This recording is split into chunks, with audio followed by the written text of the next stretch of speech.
함께 기도하겠습니다. 하나님 감사합니다. 우리에게 새 한 주를 또 시작할 수 있도록 은혜 주셔서 감사합니다. 긴 겨울이 또 지나가고 있습니다. 하나님께서 우리에게 주실 따뜻한 봄날을 기대합니다.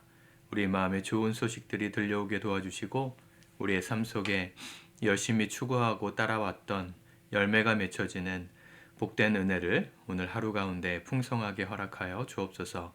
예수님의 이름으로 기도드립니다. 아멘. 우리 찬송가 384장 찬양하시겠습니다.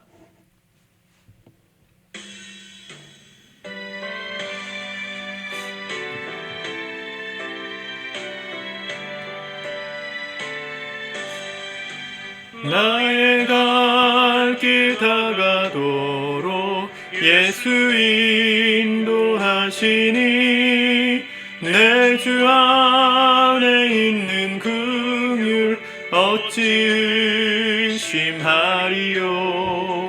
믿음으로 사는 자는 하늘 위로 받겠네. 무슨 일을 만나든지 만사형통하리라.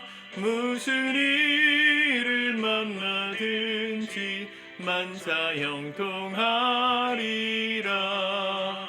나의 갈 길 다가도록 예수 인도하시니 어려운 일 당한 때도 족한 은혜 주시네.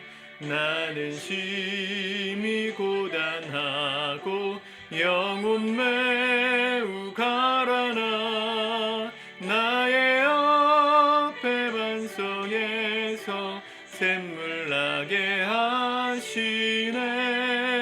나의 옆에 반석에서 샘물 나게 하시네.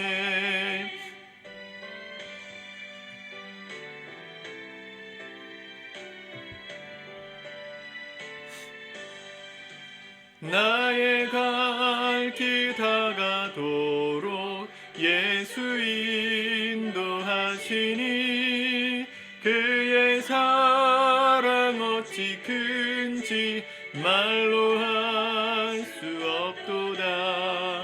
성령 감화 받은 영혼 하늘 날아갈 때에 영영 부를 나의 찬송 예수 인도하셨네. 영영 부를 나의 찬송 예수 인도하셨네.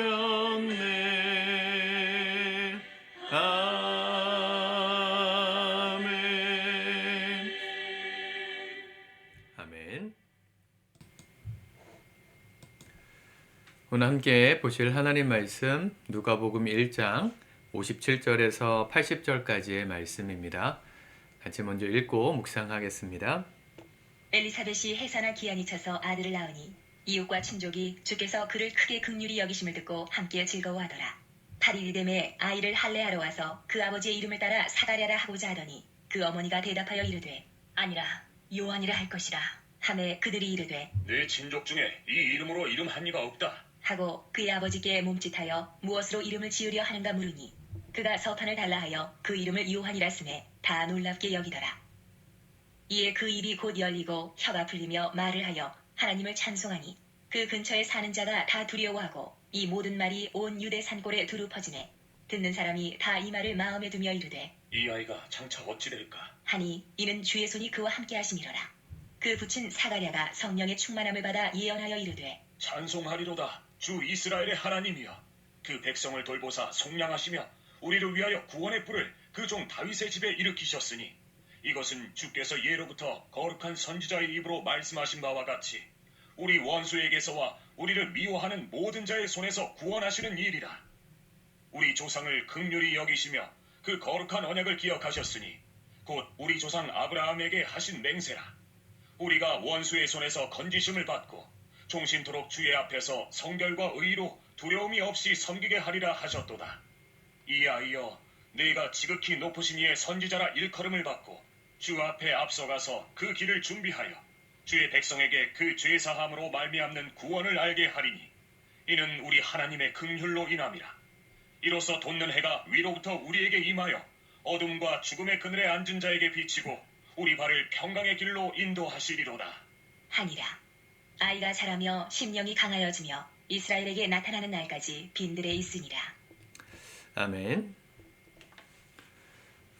누가복음 말씀을 주말부터 보고 있습니다. 누가복음의 시작은 침례 요한, 이 가정에 아이가 태어나는 이야기로부터 시작됐습니다. 예수님의 어머니 마리아가 아이를 배었을 때 비슷한 시기 한 6개월 정도의 차이를 두고 먼저 이 침례 요한의 어머니가 아이를 임신했죠. 그래서 57절에 보면 엘리사벳이 해산할 기한이 차서 아들을 낳으니, 어머니 엘리사벳이 아들을 낳았습니다. 이 가정도 경건한 하나님의 가정이었는데 자녀를 낳지 못하는 상황이 있다가 천사의 현몽을 받아 아이를 낳을 것이라는 지시를 받았습니다.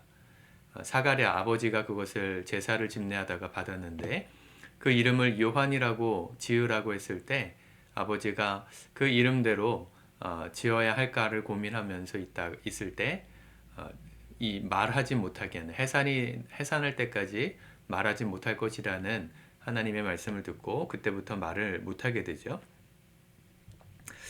그 일이 있고 10달이 차서 아이가 태어났습니다. 59절에 보면 8일이 되매 아이를 할례하러 와서 그 아버지의 이름을 따라 사가랴라고 하고자 하더니 그 어머니가 대답하여 이르되 아니라 요한이라 할 것이라 하매, 이름을 짓는 데 있어서 요한이라는 이름으로 천사가 알려준 대로 짓겠다고 말합니다. 그 집안에 그 이름을 쓴 이름이 없으니까 아버지에게도 물어보자 했더니 말을 못하는 이 사가랴가 현판에다가 이 서판에다가 글씨를 써서 요한이라고 쓰죠. 사실은 요한은 예수님 당시에 굉장히 흔한 이름이었습니다. 이스라엘 사회의 흔한 이름. 요나, 구약에서는 요나라 그랬고 신약에서는 요한이라 그랬죠. 헬라식 표현입니다. 여러분, 하나님께서 우리의 삶에 역사하실 때, 하나님께서 일을 하실 때 부부가 똑같은 마음으로 한 마음으로 역사하시는 일들이 상당히 많다는 사실을 보게 됩니다. 어느 가정이 경건한 가정이고 하나님께서 쓰시는 가정이 되는가? 저는 부부의 마음이 하나님 안에서 일치할 때라고 생각합니다. 악을 향해서 일치하는 마음들도 있겠지만 하나님은 악인에게 관심이 없으시고요. 하나님의 뜻대로 경건하게 사는 이 부부, 남녀, 남편과 아내의 마음에 하나 되는 것에 관심이 있으십니다. 요 앞에 사가랴 아버지가, 요한의 아버지가 아이가 태어날 때 이름을 요한이라 하라 한 것에 대해서 믿지 못한 것을 가리켜서 말하지 못하게 되잖아요. 그죠? 우리 오늘 본문은 아니지만 우리가 이전에 그 말씀을 보면 그런 말씀이 나오죠. 36절에 보면 보라 내 친족 엘리사벳도 늙어서 아이를 배었느니라. 자, 아이를 뵐 때 이 사가랴가 하나님께서 주시는 계시를 받고도 아이가 태어날 걸 믿지 못하니까 말을 못했단 말이에요. 이것을 불신의 어떤 증거, 하나님의 뜻을 온전히 믿지 못하면 이런 어려움을 당한다, 이렇게 해석하는데 오늘 큐티 책에도 아마 그런 식으로 조금 나와 있는 것 같아요. 그죠? 앞에 보니까 맞나요? 제가 큐티 본문 묵상을 거의 보지 않아서 그렇죠.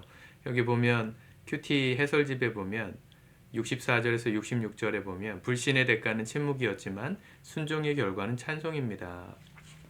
이렇게 해석할 수도 있는데 이 하나님께서 우리가 하나님의 뜻을 온전히 믿지 못한다고 해서 이렇게 항상 징계하시고 어려운 일을 주시는 분이라고 해석하는 것은 좀 위험하다는 생각이 듭니다. 그렇지 않아요? 우리도 우리의 상식에서 하나님의 역사를 잘 이해할 수 없을 때가 있죠. 나이가 많은데 어떻게 아들을 낳을 수 있습니까? 아브라함이 100세의 아들을 낳겠다 말씀하시는 그 하나님의 음성에 어떻게 따라갈 수 있겠습니까? 그렇다고 아브라함도 말 못하는 이 벙어리가 되었습니까? 이 언어 장애인이 되었습니까? 그렇게 하진 않으셨단 말이죠. 근데 왜 사가랴는 그렇게 하셨는가? 이 사가랴 집안에 주신 사명이 있었기 때문이다 전 생각합니다. 사가랴의 아들인 침례 요한은 장차 어떤 사람이 되는 인물입니까? 오실 메시아의 길을 예비하는 광야에 외치는 자의 소리. 오늘 사가랴가 입이 열리고 하나님을 찬양할 때 비슷한 얘기를 하죠. 76절에 보면 이 아이여 내가 지극히 높으신 이의 선지자라 일컬음을 받고 주 앞에 앞서가서 그 길을 준비하여 주님 앞에 앞서가서 그 길을 준비하는 선지자가 될 것이다. 선지자는 주로 뭘로 그 주님의 말씀을 전합니까? 말로 전하잖아요. 하나님의 뜻을 이루실 때 하나님께서 우리의 말을 먼저 다루신다는 사인이 저는 사가랴의 침묵 또 이 언어 장애였다고 생각합니다. 제가 한국에 들어와서 다시 사역을 시작할 때 참 애먹었던 게 뭐냐면 한국말도 잘 안 되고 영어도 안 되고 말이 어눌해진 상황이 있었다는 거예요.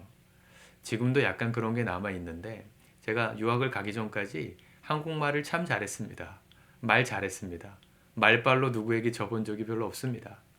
저는 지금도 아내하고 싸우면 뭐 자랑은 아니지만 제가 주로 이기는 것 같아요. 말빨이 제가 별로 지지 않아요. 말을 하는 데 있어서 제가 말이 사실은 자신이 있었던 사람이어서 뭐 설교나 이런 걸 해도 뭐 이렇게 큰 어려움이 없었던 마음이 있었어요. 설교 준비함에 있어서. 그런데 유학을 딱 갔다 와서 다시 사역을 시작하는데 말이 얼마나 어눌해졌는지 제가 생각하는 그대로 말을 뱉어내기가 되게 어렵더라고요. 말이 꼬여가지고 그 시간이 꽤 길었어요. 하나님 저에게 다시 말을 잘할 수 있게 해주세요 라고 기도도 해봤고 이 말을 어떻게 못하니까 너무너무 답답하더라고요. 근데 하나님께서 제게 주신 마음이 뭐냐면 네 말을 통해 역사하지 않을 거야. 너 말을 통해서 내가 일하지는 않을 거야. 그렇게 말씀하시는 것처럼 느껴졌어요. 내가 말빨로 사람들의 마음을 변화시키는 게 아니구나. 하나님의 일은 내 말솜씨로 행하는 게 아니구나를 깨달았어요. 지금도 제가 설교할 때 말이 꼬이고 발음이 요즘 잘 안 되잖아요. 천식도 오고 또 비염이 있어가지고 주일날 녹화할 설교를 들어보면 지금도 아마 그렇게 들리실 텐데 코맹맹이 소리가 계속 나요. 발음도 잘 안 되고 또 이 말이 꼬여가지고 제 스스로가 얼마나 힘든지 모릅니다. 그런데 하나님은 그 말빨이 아니라 하나님 앞에 진실하게 선 주님의 길을 예비하겠다. 하나님의 길을 잘 인도하겠다. 라는 그 진실한 마음을 통해서 역사하신다는 걸 지금 저에게 가르쳐 주시는 중이라고 지금 저는 생각합니다. 지금까지도 이 문제를 놓고 기도하고 싸우고 있는데 잘 안 되거든요. 여러분 사가랴 집안에 주신 사명이 말로써 하나님의 이 메시아 되신 예수님의 길을 준비하는 거였기 때문에 이 말을 다루셨던 거예요. 10개월 동안 함부로 말하지 못하도록. 이 아들에 대해서 사람들이 얼마나 궁금했겠습니까? 비결이 뭐냐고. 늙음하게 임신이 된 비결이 뭐냐고. 아, 내가 뭘 먹었더니 이렇게 됐어. 내가 운동을 열심히 했더니 이렇게 된 거야. 하나님이 하신 일인데 하나님과 상관없는 이야기들로 우리 입술이 쓰여질까 봐. 사가랴의 입을 저는 보호하셨다고 생각해요. 그게 불신의 사인이었을 수도 있겠지만 저는 그거보다는 말을 통제하고 다스리라고. 아마 사가랴가 이 경험을 했기 때문에 태어난 침례 요한도 자라면서부터 이 말에 있어서 훈련을 했을 겁니다. 말을 통제하는 거. 야고보서 말씀에도 나오잖아요. 혀가 온몸을 주관하는 불의 세계, 굴레다, 키다, 사공의 키 같은 거다 그렇게 얘기했어요. 말 하나만 잘 훈련해도 우리 인생이 얼마나 복이 흘러오는지 모릅니다. 새 한 주를 시작하는 우리의 마음, 우리의 말을 잘 통제하고 주님께 맡기는 연습을 합시다. 하고 싶은 말, 판단하고 싶은 말, 해야 되는 말 많지만 때로는 침묵하면서 하나님의 뜻을 구하고 기도하면서 겸손히 내가 말하기보단 주님께서 말씀하신 것들을 듣는 그 훈련이 우리 안에 일어나길 원합니다. 말보다는 귀를 열고 살고 우리 안에 주시는 말씀에 순종하리라 결단할 때 하나님은 때가 되면 우리의 말을 통해 역사하실 겁니다. 훈련되고 절제된 우리의 입술을 통해서 하나님께서 일하실 겁니다. 어려운 자들을 살려낼 것이고 아픈 자들을 위로하게 될 것이고 우리의 삶에 하나님의 놀라운 복의 통로로 우리의 입술을 쓰실 겁니다. 우리가 오늘 하루를 살아감에 있어서 이 말을, 이 우리의 혀를 주님께 맡깁시다. 주님 붙잡아 주소서. 불평하고 원망하고 하나님과 없는 말들로 우리의 입술을 쓰기보다 주님을 찬송하고 주님께 기도하고 예배하는 그 일을 위하여 우리의 혀가 드려지게 도와주소서. 그런 마음으로 오늘 하루를 살아가시기를 우리 주님의 이름으로 축복합니다. 기도합시다. 주님 감사합니다. 주님께서 주시는 은혜의 말들을 우리가 오늘도 고백하며 살기 원합니다. 우리 입술을 절제하고 통제할 수 있도록 성령님 우리의 입술에 제단 숯불을 대셔서 정결하게 하시고 우리의 말과 혀가 하나님께 영광되는 그 일을 위하여 쓰임받을 수 있도록 오늘 겸손하게 또 통제하며 살아갈 수 있도록 지혜를 허락하여 주옵소서. 예수님의 이름으로 감사하며 기도드립니다. 아멘.